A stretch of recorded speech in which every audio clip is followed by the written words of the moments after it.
Hello, welcome back to Firesense Gaming. My name is Ben, and today we're going to start something new. So, I've been wanting to check out the Rizia DLC for a while, so that's what we're going to do here. So I'm not going to be following any guides or anything. I'm just going to kind of do whatever feels right in the moment. It'll probably end up poorly like my first playthrough on the base game, but hey, that's alright. This will mix it fun. So, obviously, we're starting Rizia. We're going down here to the Kingdom of Rizia. There's a semi-constitutional monarchy with a population of 40 million. State religion is Ruicism, whatever that is. Key exports are gas, gold, and wine. Starting date is 1950, which is just before the base game starts. And King Romus has ascended to the throne. His reign begins under geopolitical strife, contention between royal houses, and demands for the reclamation of lost lands. Sweet. Alright, start story. And, oh yeah, and because I had to use a weird beta version in order to keep using my old save files from the last playthrough, it doesn't want to carry that over into this. I already attempted to figure that out, and it didn't work. So we're just gonna go with the default save for this one, and yeah, hopefully the next playthrough I'll also have a regular Suzerain playthrough to base it off of. But for right now, just gonna continue with the default story mode.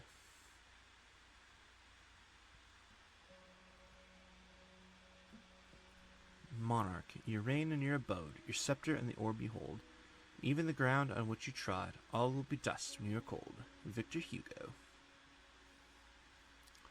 1905, Monkeys, Kingdom of Rizia.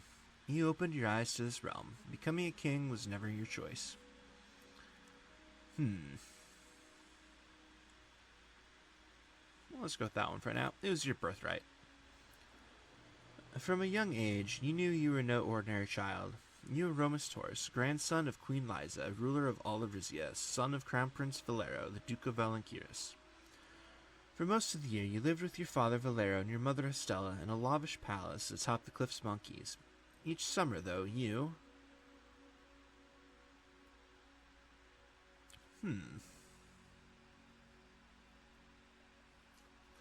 We're going to go visit our mother's common-born family at their home by the Zeal Harbor.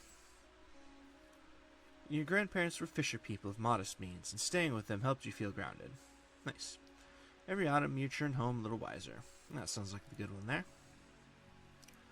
1918, Port Jason. When Queen Liza died, the whole country grieved, but the mourning could only last for so long. There's a new king to crown. January 28th, you remember two things about King Valero's coronation. The whispers that Hugo, now the Duke of Valenkiris, was actually the rightful king, and the shouts of protesters outside the palace gates. Alone with your father after the ceremony, you... Let's ask him about the rumors. Your father laughed and told you certain other royals had never approved of him marrying a commoner, but he and Estella were in love, and love conquered all.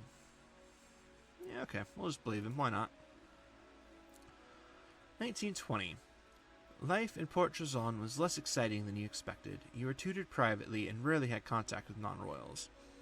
At the palace, the closest person to your age was Pablo, the groundskeeper's son, a quiet but friendly kid who knew about every plant in the palace gardens.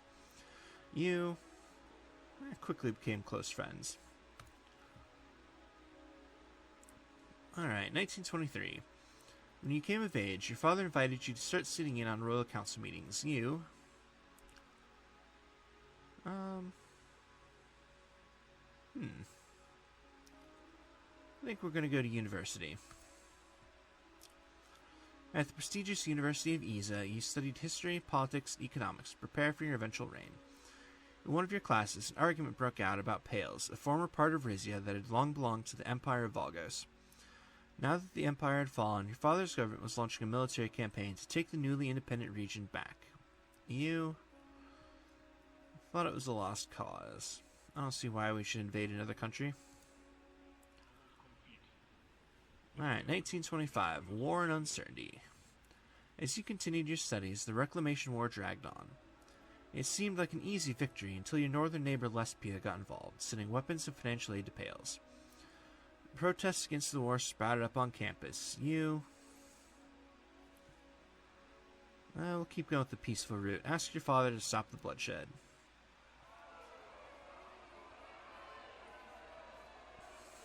Nice. Alright. April 7, 1926. Isa. Some troops were withdrawn, but the fire had been lit.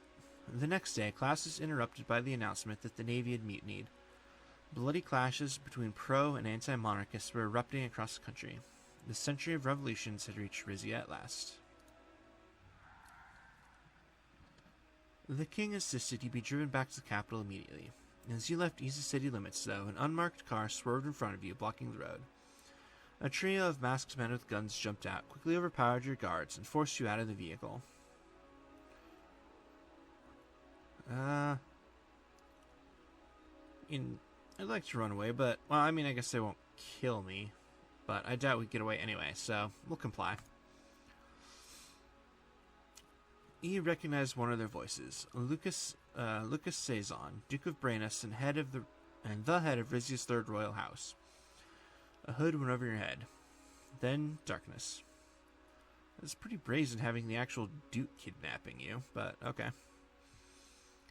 April 13. They held you captive for nearly a week. When rescue finally came, it was in the form of a man with a white, blue, and magenta flag on his fatigues. Valen's flag. At the palace, you pieced together what had happened. In desperation, your father pleaded for the aid of Rizia's northern neighbor, Valen, to neutralize the uprising. But that help came at a price. Over the next year, the two nations worked out an agreement to transfer control of the port of Zeal and its surrounding region, home to rich natural resources and millions of people. For the next 25 years, Zeal would belong to Valen. That's a really terrible deal. So, we're gonna go with that. You wondered how King Valera could have been so stupid. Let's see, 1927. The traitor Lucas Sazon was executed, and his pregnant wife sent into exile. As further punishment, Isa, the capital city of Brainas, and the Sazon's ancestral home, was handed over to your family. Your uncle Hugo was sent to serve as its steward. In turn, you were to take his place as reigning Duke of Valenquieres. At your childhood home in Monquise, you stir best up the region rebuild. June 20th, 1930. Valenquieres came to see you as a generous, capable leader. One day, the king came for an unannounced visit. He brought with him a pale-skinned young woman with striking blue eyes. Hesitantly, she introduced herself as Elena Livingston, the sister of Queen Beatrice of Rumburg and your wife-to-be. We'll just... I don't know, I mean, it seems royal tradition for an arranged marriage, so we'll just kiss her hand. It seems like the appropriate reaction. King Valero told you that he had no choice. With Valen descending into civil war, Rizia needed a new ally. A partnership with the Kingdom of Rumburg, cemented with an arranged marriage, was in the best interests of both monarchies. Besides, he added, you would surely grow to love her. Yeah, he was right. Why not?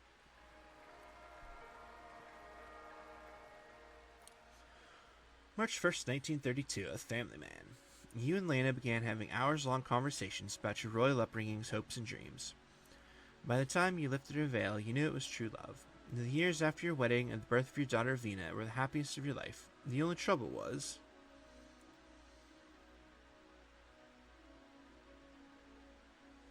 We'll go with that one. Now, whoops, so it was a commitment to family, kind of made us neglect our royal duties.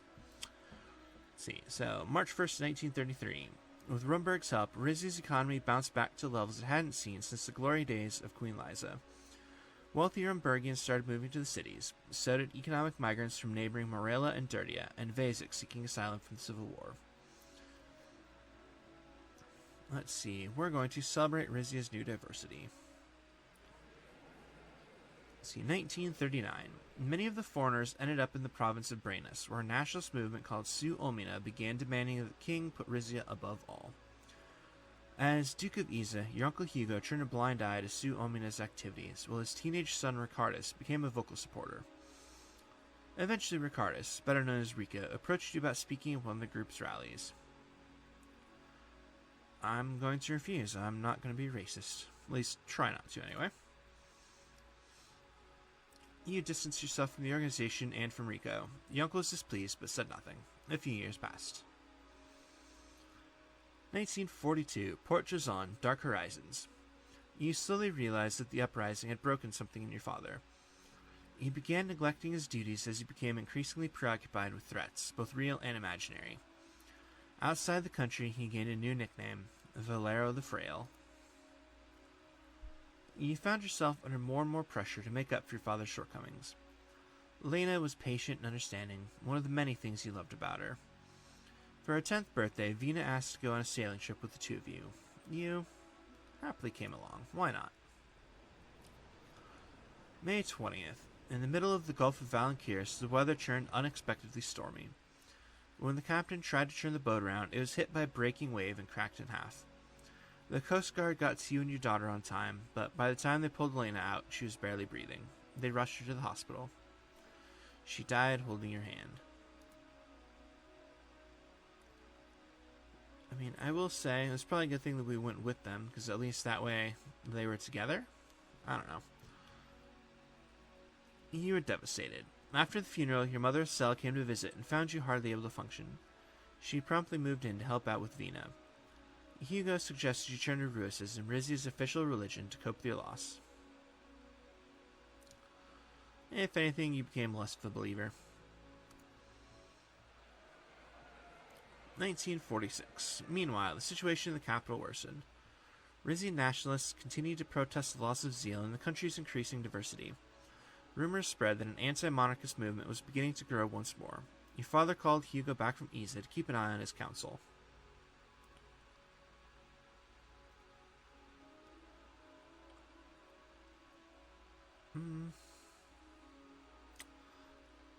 I don't know what this will do, but I'm going to get suspicious as well, because it's definitely a little odd to me. I mean, mostly because Hugo is, if he's not part of this, nationalist movement, he's supporting it behind the scenes, so we'll go with that one. Even with Hugo advising him as Grand Vizier, King Valero seemed powerless to address the escalating tensions. Hugo suggested to the king that you be entrusted with certain responsibilities. Upon agreement from the king and the royal council, you were granted the opportunity to aid as crown prince. You chose to concentrate on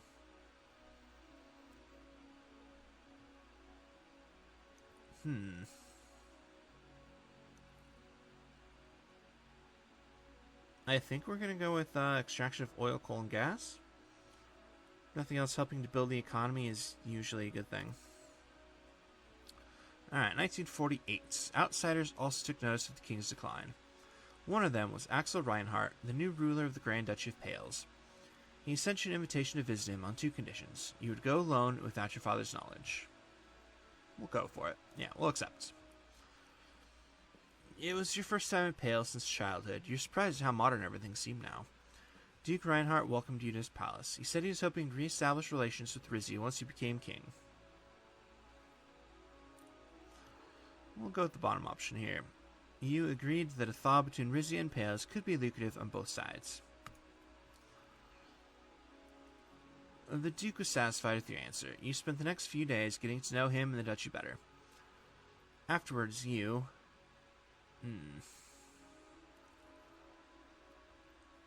We'll just tell him about the trip? I don't know. The dude's old and paranoid. He's probably got spies. He probably knows where we were anyway, so we'll do that. The king was furious. He accused you of betrayal. He ordered you to tell him about your meeting with the Duke. Let's keep my mouth shut. As Vina grew into an intelligent, self-reliant young woman, your mother moved from Monkeys back to the capital. She called you one night, her voice shaking. The king was dying. He had gone straight to bed after dinner. When your mother went to check in on him later, she found him comatose in the bedroom. The doctor suspected a heart attack. We might as well go see him. I don't see why not. Your father looked pale as a ghost. It took all his effort to speak. In a hoarse whisper, he warned you not to follow in his footsteps. Your reign would be a fresh start for House Taurus, a new chance to take back the lands that were lost. He closed his eyes. Only after his funeral, gathered at the palace with your mother and daughter, did the realization begin to dawn on you. From the day you were born, your entire life had been leading to this moment. Now it was finally here.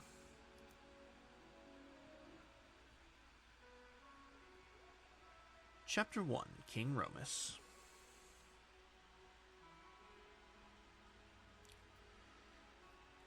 Fantastic. Alright. So we're back to the little character creation screen here. So, yeah, I'll go ahead and make my dude, and I'll cut back in after I'm done so you don't have to watch this. Cool. Alright. So I think I'm going to go with this. It looks a little bit more refined and dignified here. So I definitely want to try to aim for like a little bit more of like a people's king. So make him less militaristic. So I don't know. It feels like a good look. We'll go with that.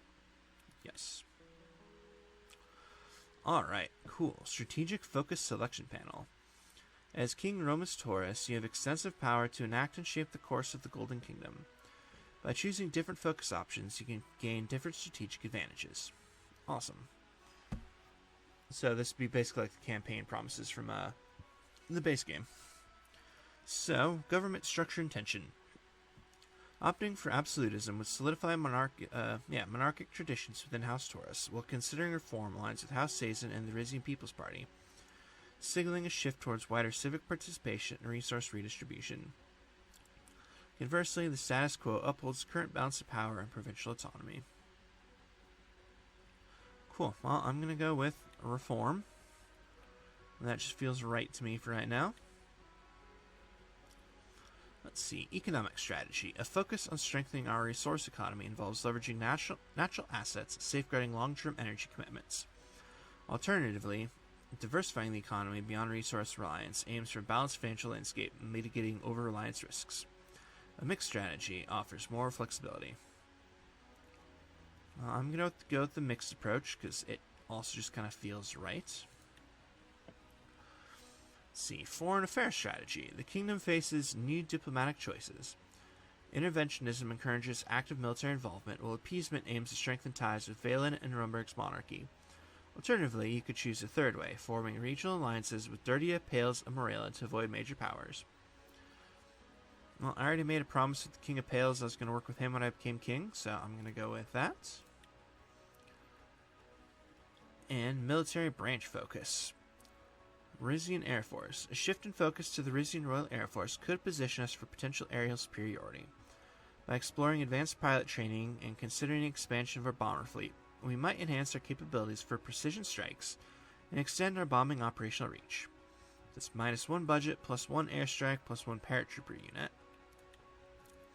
The Rizian Army. Directing resources towards the Army expands our ground operations with advanced vehicles, artillery, and infantry equipment, while also training an additional Mountaineer unit. This strategy elevates our operational potential and allows for more flexibility in land campaigns. -3 budget, +500 manpower, +500 equipment, +1 Mountaineer unit. And Rizian Navy. Investing in the Rizian Navy to include advanced warships, specifically equipped for naval bombardment and amphibious operations, significantly enhances our capabilities for naval invasions. This strategic expansion boosts our naval presence and adds a specialized marine unit. -1 budget, +1 military ship, +1 marine unit. Or we could focus on nothing. Choosing not to focus on a specific military branch could free up resources for other areas. This approach would provide more financial flexibility, allowing for a diverse and sound management of national priorities.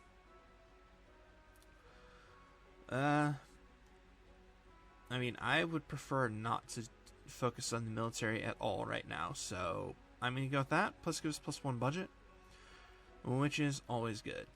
So we'll finish that. Yes. Let's see, we unlocked Lena's wedding ring. Authority and budget were both increased. Cool. Looks like authority is his crown up here, so we're able to... Okay, interesting. So we gain everything per churn. So we're gaining +6 authority per churn, but losing 1 from lost territorial integrity. Interesting, okay. So it nets us +5 per churn. For our budget, we have -1 per churn from administrative costs and +1 from base income tax, +2 from grace trade, 2 from MITS revenues, 2 from RRG revenues, -1 from military expenditures. Not entirely sure what all those acronyms mean, but I'm sure we'll get to that eventually. Energy is +3 per churn, +3 coming from Rizian Energy Industry, 1 from base Secures Gas Field, 1 from Delvisar Oil Field, -1 from Industrial Production and Grace Energy Contribution. Cool, interesting. I'm sure all that will make more sense shortly. Meantime, though, I'm guessing this is our coronation here. So, the angelic-sounding voices of the boys' choir echoed through the great hall of Palace Resna. To most Rizians, this was the grandest room and the grandest building in the entire country. To me, it was just home. I remembered wandering between the mosaic-tiled columns as a bored teenager, goofing off with Pablo in the upper galleries. My father met with foreign dignitaries. And of course, this was where I had married Lena. I sat upright in the Silla Aurica, the gold-plated wooden throne on which all monarchs of Rizia were coronated. The hall before me was filled with nobles, politicians, business magnates, even movie stars. A television crew moved up and down the aisles, broadcasting the ceremony to the Rizian public for the first time. My mother was sitting in the front row, next to Uncle Hugo. Tradition dictated that in the absence of a king or queen consort, the seat next to me would be filled by the successor to the throne. Vina plucked at a stray thread in her gown. "How are you feeling, Father?" "Honestly, a little nervous." My daughter smiled. "Don't worry, Father. You are the king now." The final notes of the coronation hymn, "By His Sword I Live," rang out, and expectant silence filled the hall. It was broken by the sound of shuffling footsteps. The camerons followed Grand Wise Man Sal Ignatius as he walked slowly down the central aisle, bearing a velvet cushion. That's such a pompous title. He presented it in front of me. On it was the Taurus crown, a black onyx orb, and a scroll containing the words to the royal oath. Just going to go in order because it makes sense. So we'll recite the oath. I took the scroll off the cushion and read aloud from it. "I hereby pledge myself in service to the great nation of Rizia and its people. I promise to guide my country with a steadfast hand, to uphold the laws of this land under Saint Ruick's watchful eye, to wield the sword of justice and the shield of mercy in equal measure. All this I shall do until the day I die." Alright, let's take the orb. I lifted the orb off the cushion and ran my fingers across its smooth surface. It was inlaid with a tree of diamonds, representing the three royal houses of Rizia: Taurus, Azaro, and Saison.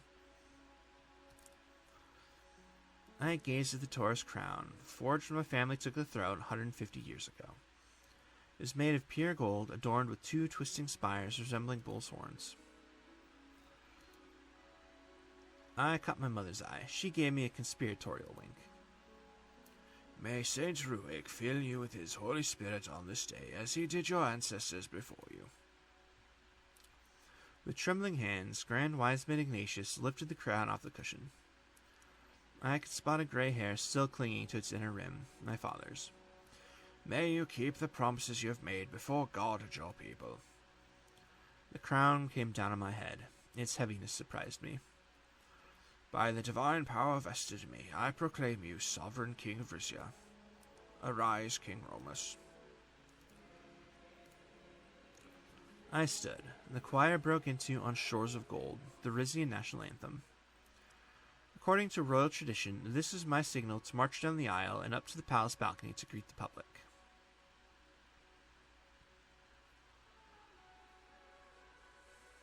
I don't think I want to rock any boats just yet, so we'll just proceed with the coronation. I decided to proceed without making a speech. Everyone in the crowd bowed their heads as Vina and I made our way down the aisle. I passed my cousin Rico in the second row. He kept his head down and didn't acknowledge me. As we kept walking, I recognized various other members of Rizia's three royal houses, as well as monarchs from distant kingdoms. The entire back row was reserved for the Nurembergian royal family and their entourage. I could feel my sister-in-law Beatrice's eyes on me. We reached the end of the hall, where a spiral staircase led to the palace balcony. "Come on, Vina, let's greet your future subjects." My daughter beamed and put her arm through mine. We walked up and up the stairs until we came to a door. I stepped out onto the balcony. The sunlight was so dazzling I was almost blinded. When my eyes adjusted, I regarded the scene below me. Thousands and thousands of people were packed onto the palace grounds, some waving the Rizian flag, others the House Taurus banner. Just beyond them, at the gates, the police easily held back a small pocket of protesters. I paid little attention to them. I was focused on the noise of the crowd, an overwhelming roar that gradually cohered into a single chant. "Salutemus axa regu novus." All hail the new king. Oof, wow, a lot of situations updated here.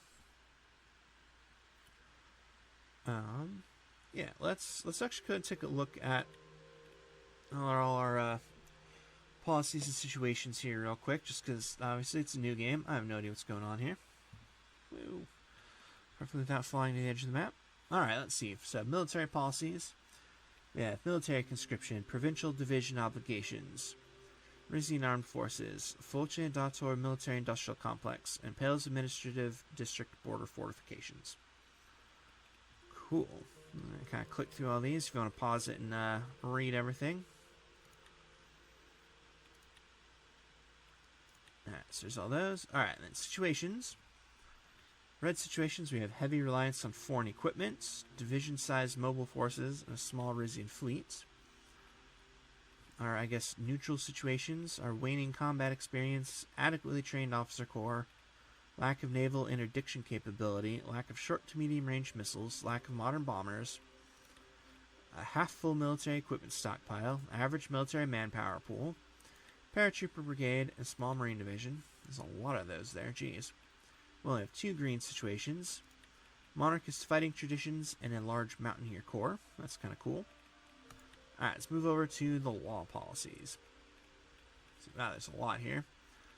Alright, capital punishment, homosexuality banned, semi-centralized political structure, labor hands restricted, symbolic house of delegates, state media control, citizenship by blood right, the Golkandist blasphemy law, state religion racism, Pales Administrative District, ease of city-state, drugs banned, and male preference primogeniture succession. Jeez, there's a lot in there. Okay. Situations, under the red ones, we have no separation of powers, unfair treatment of foreigners, media censored, and weak human rights. The orange ones are adequate women's rights in a mostly homogenous society. And green is royal traditions upheld. There's a lot of legal things here I'd like to try to change if we can. Alright, under economy, we have resource-based economy, Rizian Royal Gold, the Eskiers Gas Field, Royal Rizian Rail and Sea Network, the Rizian Wine Industry, Income Tax, Rizian Football Industry, and Novasar Oil Field. Right, wasn't Real Monteclar from the last playthrough from Rizia? I think so. Alright, and then situations, we have... Let's see, for the red ones, we have Novasar Oil Field, low extraction volume. We have a rigid energy economy and a local tourist destination, which I assume means we don't really get a lot of foreign visitors. Let's see, and then our orange ones, we have global energy prices are average. Escares Gas Field is average extraction volume. RRG, which, let's see, is Rizian Royal Gold. The state owns 30%. Average local coal extraction, average local gold extraction, most provincial taxes paid, reduction in new business, partially self-sufficient economy, and average industrial production capacity. And wow, we actually have 3 green ones this time. So we have the MITS High Resource Output. What is MITS? The Meftium International Trade Zone. Cool. I'm not sure what that is. I'm sure it'll come back up here soon, though. And Continental Quality Football Teams. Yeah. And Efficient Transportation System. Cool. Alright.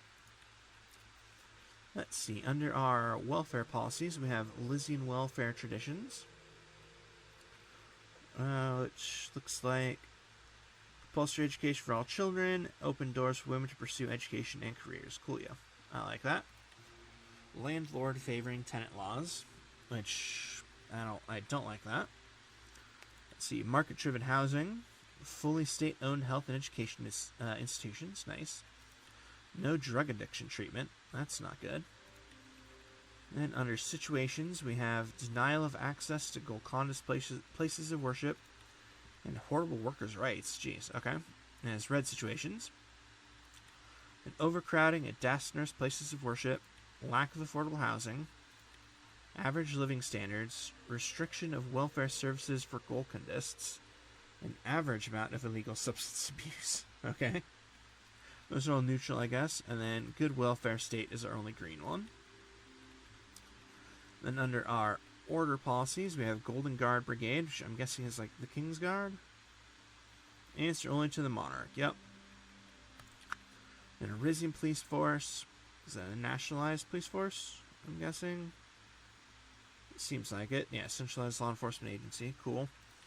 Provincial police forces, Rizian Royal Intelligence Service, and Rizian Border Guards. Cool.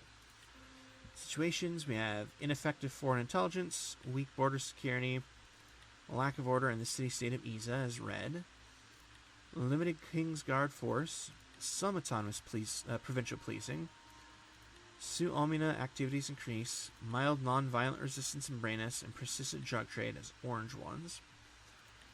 And House Taurus regal stability and no revolutionary threat as green. In diplomacy, we are an AN member, a Grace member, which was the Monarchs thing, right? Guild of Royal Allies for Commercial Exchange. Yeah, it's a trade alliance with all the monarchies. The Zeal Agreement in 1927, which was where we gave the port to Valen. OMEC member, which is the Organization for Mercopan Economic Cooperation. Cool. And then MITS, we're a board member there. Cool. Situations, we have lost territorial integrity, weak power projection, small pro-Rizia movement, and weak pro-Rizia armed resistance as red situations. Then encroaching global rivalry, regional cultural projection, average trade volume, and mixed global image as orange situations. And we are a key MITS member with a global monarchist support network. Cool. Alright.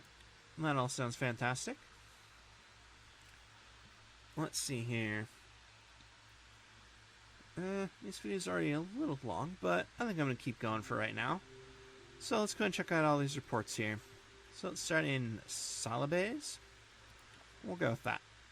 Saisons send formal congratulations. The Saison nobility has issued their formal congratulations on our coronation. Family members hosted an outdoor screening of the ceremony at Arena Salabes, attended by citizens from across the province of Brainus. Cool. From Rumburg, Queen Beatrice and Grace send formal congratulations. Upon returning home from the coronation ceremony, Queen Beatrice Livingston sent an official message of congratulations on behalf of both Rumburg and Grace, the Guild of Royal Allies for Commercial Exchange. She welcomed us to the ranks of the world's remaining monarchs and attached a personal note expressing her sorrow that her sister did not live to see our coronation. Republic of Marela. Marelan Prime Minister Alma Sultana sends congratulations gift. The newly elected Prime Minister of Marela reached out to us after our coronation, sending her best wishes and a desire to work more closely together, especially on matters regarding the Meftium International Trade Zone. From the Nurse Republic of Dirtia, Supreme Wise Man Osmal sends congratulations from Dirtia. Dirtian leader Yorga Osmal has sent us a message of congratulations following our coronation, as well as his assurance that God is with us despite our differing interpretations of the Ruicist religion. He invites us to join him for friendly conversation in the capital of Niel, I don't know, at our leisure. From Monkeys, Hubertus Taurus appointed acting Duke of Valencaris.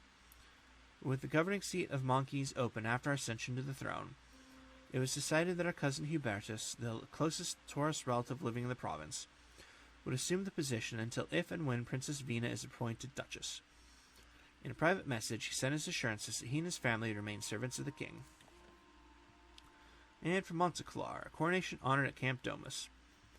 To mark our coronation, acting War and Security Council Duchess Lucita Azaro, together with the head of the armed forces Carlos Robles Azaro, led the military forces in Camp Domus in special exercises. Most other high-ranking members of House Azaro were present at the festivities, with the exception of Gerald Tadius, who remains in hospital after suffering a stroke. Interesting. And back to the first one there. Cool. And we have 3 newspaper articles. Let's check those out too. There's 2 of them here from the Royal Herald. Rufus Gragg's Royal Gossip, Coronation Fashion Edition. For the first televised coronation in history, the royal family pulled out all the stops. While King Romus looked resplendent in his gold-brocaded robe, all eyes were on the Queen Mother Estella, who strode through the grand hall in a flowing purple gown with a lengthy embroidered train and a plunging neckline. Inappropriate for a woman of her age? I'll let you readers decide. Next to her grandmother, Princess Vina looked positively demure in her long-sleeved gown and simple diamond tiara. The trio put on a good show. The absence of House Taurus's most beautiful and stylish member, the late Princess Consort Lena of Rumberg, was acutely felt. Should His Majesty ever remarry, his new wife will have a hard time outdressing her predecessor. That seems like a very, very important thing to write an article about. And King Romus crowned a grand ceremony. All of Rizia rejoiced as our new king, Romus Taurus, celebrated his coronation in the Grand Hall of Palace Resna. His Majesty was a picture of grace as he proceeded through the hall together with Queen Mother Stella and Princess Vina. In a solemn ceremony accompanied by the boys' choir of Zilba, presided over by Grand Wise Man Sal Ignatius, he accepted the Taurus crown and the bejeweled orb, representing our nation's proud trio of noble houses. He rose as king and climbed the stairs to greet his public from the palace balcony. Some 20,000 commoners, arriving from all corners of the country, were generously allowed onto the palace grounds for the occasion. Cool. And from Geopolitico, Rizian coronation raises question: who is Romus Taurus? As of today, Rizia has a new king, Romus Taurus, son of the late monarch Valero, ascended to the throne in a lavish televised ceremony attended by royals, dignitaries, foreign ambassadors, and members of the press. The coronation itself was by the book, leaving us wondering what's going on in the brain underneath that new crown. King Taurus's years as Duke of Monkeys provided some indication, but will his priorities change now that he's the entire country under his rule? Most experts agree that a new direction for Rizia is needed in order for the country to reclaim its place on the global stage following the fizzled-out reign of Valero the Frail. But which direction will that be? Alright, well, I guess we will have to figure that out. In the meantime, though, let's decide on the scale of our festivities. Let's see here. The Rizian public is eager to celebrate the new king's coronation. Investing in lavish celebrations could make a good first impression and earn their favor. I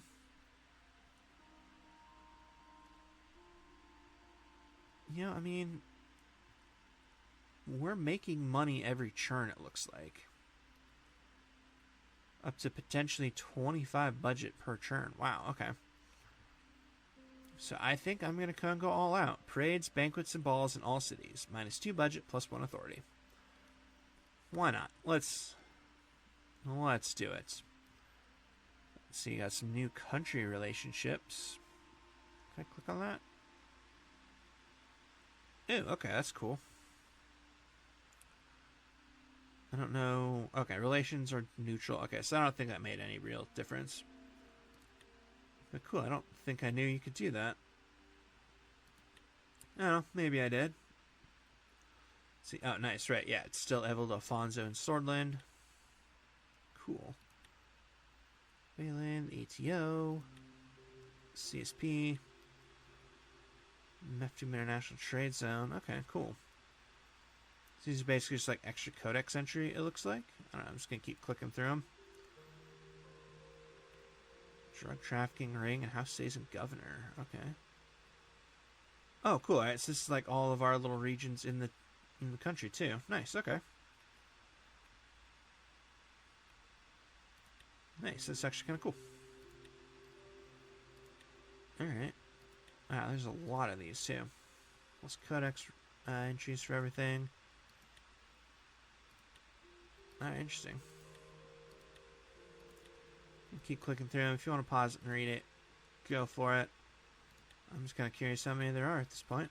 Jeez, it just keeps going. Okay, there we go. Fogsland, Pales, Rumberg, and back to Dirtia, which I think is where I started. Maybe not. I don't remember seeing Kyrie Gillespie before. Okay, well, whatever. Either way. Alright. Anyway, let's head back to Port Drayzon here for early morning at Palace Resna. The morning after my coronation, I was woken up by a knock on the door. It took me a few seconds to remember where I was. The royal bedroom on the top floor of the residential wing of Palace Resna made the one in the Taurus Palace of Monkeys look shabby. Ornate gold trim covered the walls. I was alone in a bed that I could have easily slept for. The knocking on the door continued. Who is it? The door swung open. Pablo walked in, beaming. After I'd left for university, my friend had worked his way up to chief butler. It was hard to believe he was now head of my royal household. Rise and shine, your majesty. I knew this day would come, but it still feels odd having you wait on me. Pavel chuckled. You had better get used to it. Everyone else is seeing you now. He drew back the heavy velvet curtains. Sunshine flooded the room. Romus Taurus, King Rizia, you've come a long way since we were kids. So have you, Mr. Chief Butler. Not bad for the groundskeeper's son. Of course it helps to have friends in high places. He looked me in the eyes. Forgive me if I'm overstepping, but how are you doing? I know you and your father didn't get along by the end, but it's never easy to lose parents. It's complicated. I don't know what I should be feeling right now. There's no should. You feel what you feel. He opened the doors of my armoire and began pulling out items of clothing. You have quite the packed schedule this morning. Why don't you eat breakfast with the girls while I get your outfit ready? Won't you eat with us? Pavel shook his head. I ate in the servants' quarters before coming here. There are hierarchies to be observed now that you're king, I'm afraid.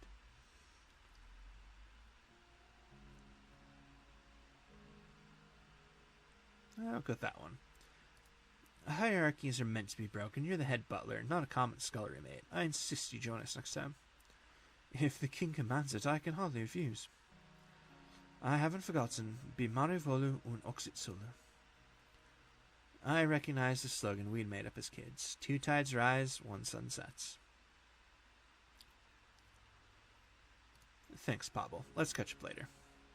Enjoy your breakfast. Still in my dressing gown, I headed downstairs. In the eastern dining room, an enormous breakfast spread had been laid out. My mother was already sitting at the table, digging a spoon into a single grapefruit half. Good morning, Mother. Same to you, darling. Despite the early hour, my mother was already in her full makeup. She dabbed at her lips with a napkin. I hope you're satisfied with yesterday's coronation. Your father's wasn't nearly as well attended. It's all because of TV cameras. Oh, don't sell yourself short. Her eyes grew serious. What was in that letter he wrote you, by the way? I never asked. I didn't know he wrote a letter. Okay, interesting. We'll go with this one, because that was his last words to us. He said not to make the same mistakes he did. He must have been talking about Zeal and Payers, his great follies. It's a pity he didn't live to preside over my homeland's big Rizia, but soon you will.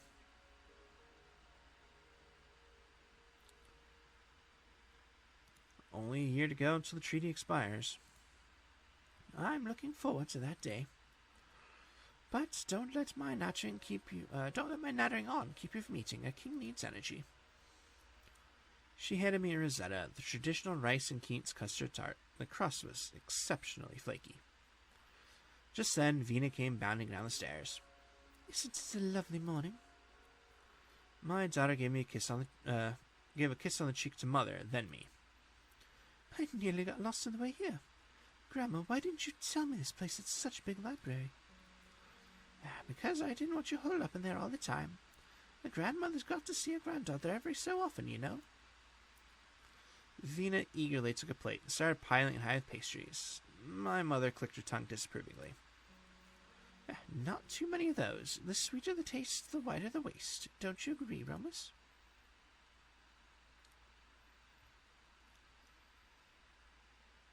It's a special occasion. Our diet can start tomorrow. Vina took a bite of Rosetta, gave an exaggerated sigh of pleasure. My mother rolled her eyes. Suit yourself.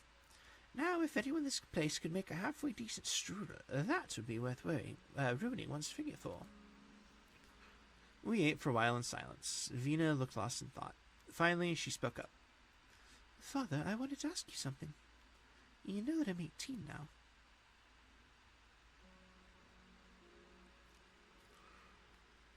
I know. You've got to start thinking about where to study. That's not quite what I had in mind. I was thinking I'm old enough to accompany you to your council meetings.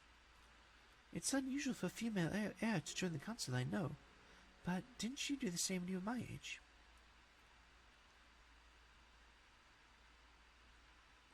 No, getting an education is far more important to me. Well, this is what's important to me. Liza the Great is a huge legacy to live up to, after all.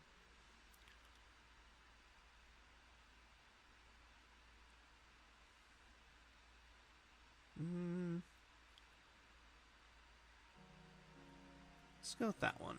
You shouldn't have to worry about living up to anyone's legacy. You're great in your own right. That's very kind of you, Father, but Liza was the most beloved queen in our history. Of course people compare me to her. You're getting ahead of yourself, sweetheart. The crown's on your father's head right now, not yours. She looked at me sharply. And what your father needs is for your lovely little face to be seen at balls and ribbon-cutting ceremonies, not hidden behind council doors.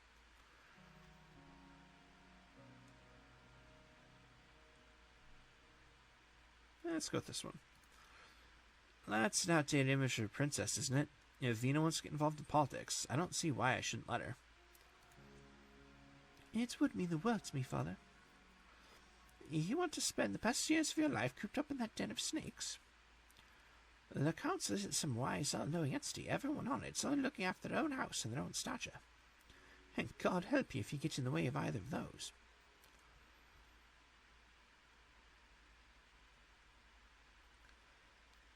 I have always found it odd that we entrust the country's direction to a handful of privileged nobles. If choosing when to ignore the council will be part of my future duties, I need to learn how to do that too. I promise it'll be like I'm not even there, and I'll step out in public as much as I can. Vina looked at me with pleading eyes. All right, Vina, you can come to the meetings. My daughter's face lit up. Thank you, I can't wait to start. Oh, I better refresh myself on Rizian law.